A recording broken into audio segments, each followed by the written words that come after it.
Today we're going to read The Berenstain Bears and the Sitter by Stan and Jan Berenstain.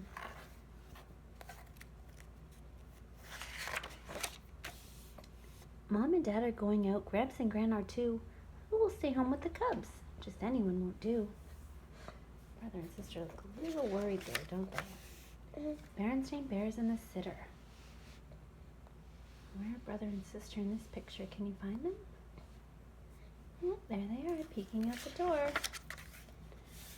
"What's this?" said Papa Bear as he took the day's mail from the Bear family's mailbox. It was a notice telling about an important meeting that night at Bear Country Town Hall. Mama Bear called up Grizzly Gran. Brother and Sister Bear sometimes stayed with Gramps and Gran when Mama and Papa Bear had to be away. But Gramps and Gran were planning on going to the meeting too, so brother and sister couldn't stay with them. Or with Aunt Maud, or Cousin Wilbur. They were going to the meeting too. "Why can't we go with you?" asked Sister, beginning to get a little upset. "Yeah," added Brother. "Because," said Papa, "this meeting is for grown-ups, and besides, it won't be over until late, way past your bedtime." "Well, where are we going to go?" the cubs wanted to know. "You're going to stay right here," said Mama as she put down the phone. "Alone?" asked Sister. "Of course not," said Mama. "I've arranged for a sitter." "A sitter?" said Brother. "Who is it going to be?" Sister asked. "Mrs. Grizzle, who lives in the hollow stump at the end of the road," said Mama, feeling much better about the whole thing. "Mrs. Grizzle?" said the cubs, not feeling better at all. Once when Sister was playing with her friends, their ball went into Mrs. Grizzle's flower garden. Mrs. Grizzle wasn't too happy about it. And another time when Brother was flying his kite, it swooped and bumped Mrs. Grizzle on the hat. She wasn't too tickled about that either. Later that evening, after the supper things had been cleared up, Mama and Papa got ready to go to the town meeting. "But who's going to scrub our backs, read us a story, and tuck us in?" asked Sister, still a little nervous about the idea of a sitter.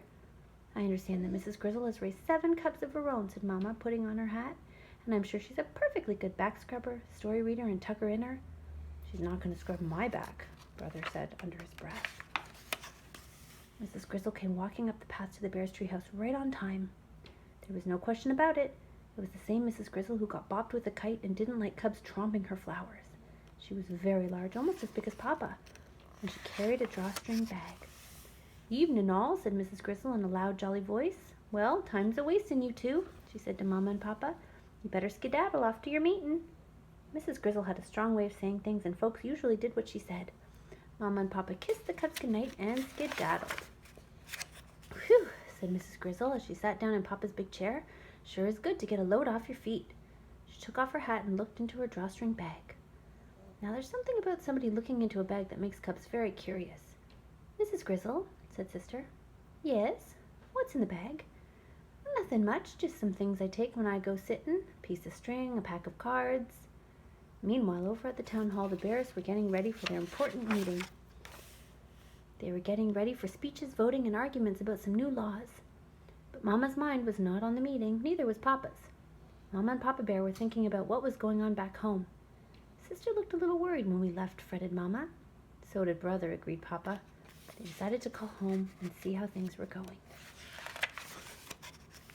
"Things are going just fine," said Mrs. Grizzle. "Brother and Sister can't come to the phone right now. They're busy playing cat's cradle." "Have a good meeting," shouted the cubs. But they say to have a good meetin'. After cat's cradle, they played Go Fish with the cards that came out of Mrs. Grizzle's drawstring bag. Then they played Tiddlywinks with a special set of winks that Mrs. Grizzle had made out of polished stones and a snail shell cup. After a while, the cubs got the yawns, and Mrs. Grizzle began getting them ready for bed. That looks like fun.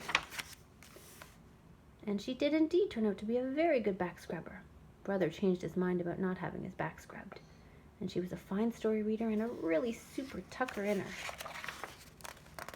"I hope Mama and Papa had a good meeting," "Oh," said Sister with a yawn, "because we had a very good sit."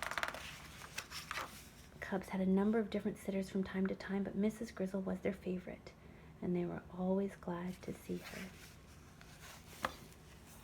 The end. And that's the story of the Berenstain Bears and the Sitter. Thanks for listening. I hope you enjoyed listening to the book as much as I enjoyed reading it to you. See you next time.